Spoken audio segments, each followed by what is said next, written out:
भाभी, guess what, वो वापस आ रहा है। वो आ रहा है। आयुष आज ही वापस आ रहा है। दैट्स गुड न्यूज़ करिश्मा। बहुत मिस करती हो ना उसे। इनफैक्ट हम सब मिस करते हैं उसे। हाँ भाभी, एक्चुअली इस बार तो उसकी बिजनेस ट्रिप कुछ ज्यादा ही लंबी हो गई। भाभी, आप तो जानती है ना मैं आयुष से कितना प्यार करती हूँ। वो तो उस मनहूस लक्ष्मी की वजह से हमेशा हम दोनों के बीच बहस छिड़ जाती थी और हमेशा वो मेरे खिलाफ हो जाता था। लेकिन अब तो पिछले 7 सालों से लक्ष्मी यहाँ है ही नहीं। इनफैक्ट वो तो अब इस दुनिया में ही नहीं है। तो भाभी, इन अ वे हमारा पुराना वाला आयुष वापस आ गया है। मुझे मेरा बेटा वापस मिल गया है। भाभी, वही जो हमेशा मस्ती करता था, शरारत करता था, कभी आपके साथ, कभी मेरे साथ, कभी मॉम के साथ, हमेशा हंसना हंसाना। बस भाभी, उसकी वही आदतें मिस कर रही हूँ मैं। बट पता नहीं भाभी, मुझे अचानक लग रहा है जैसे वो इतना बड़ा हो गया, काफी बड़ा हो गया। उम्र के साथ थोड़ा बदलाव आता ही है करिश्मा। और अब तो आयुष की शादी भी हो गई है। थोड़े बहुत चेंजेस आए हैं तो इट्स ओके। दिल से वो अब भी वही आयुष है, पहले वाला आयुष। इसलिए इस बारे में ज्यादा सोचो मत। इनफैक्ट आज खाने में सारे उसकी पसंद की डिशेस बनवाओ। मुकेश से कह दो कि आज घर में आयुष की पसंद का खाना बनेगा। हाँ, एक्चुअली मैं मुकेश से कह देती हूँ। भाभी, ऋषि की कोई खबर?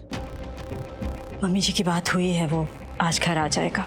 हम तो बस ये सोच रहे हैं कि वो वापस आए तो नॉर्मल होकर आए। वो लक्ष्मी का भूत सवार ना हो जाए उसके सर पे फिर से। आखिर गया तो वो लक्ष्मी के गांव ही है ना।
मुझे ऐसा क्यों लगा कि लक्ष्मी मेरे आसपास ही थी? क्यों मुझे उसकी प्रेजेंस का एहसास हो रहा है? कैसे हो सकता है ऐसा? वो तो अब है ही नहीं, दुनिया में ही नहीं है। फिर क्यों बार बार मेरा दिल ये महसूस कर रहा है कि लक्ष्मी यहीं पर है? मुझे ऐसा क्यों एहसास हो रहा है कि ऋषि यहीं पर है? क्यों ऐसा महसूस हो रहा है मुझे? मैं तो अब उसे याद भी नहीं करना चाहती हूँ। फिर भी ये मिस्टर ओबरॉय कहीं ऋषि तो नहीं? नहीं नहीं, ऐसा नहीं हो सकता। ऋषि यहाँ क्यों आएगा? उसे तो गांव में आने के लिए मिन्नतें करनी पड़ती थी। तब तो मैं थी। अब कौन मिन्नतें करेगा? अब कौन उसे कहेगा गांव में आने के लिए? ये मेरे गांव में ये मिस्टर ओबरॉय कोई और ही है, ऋषि नहीं हो सकता।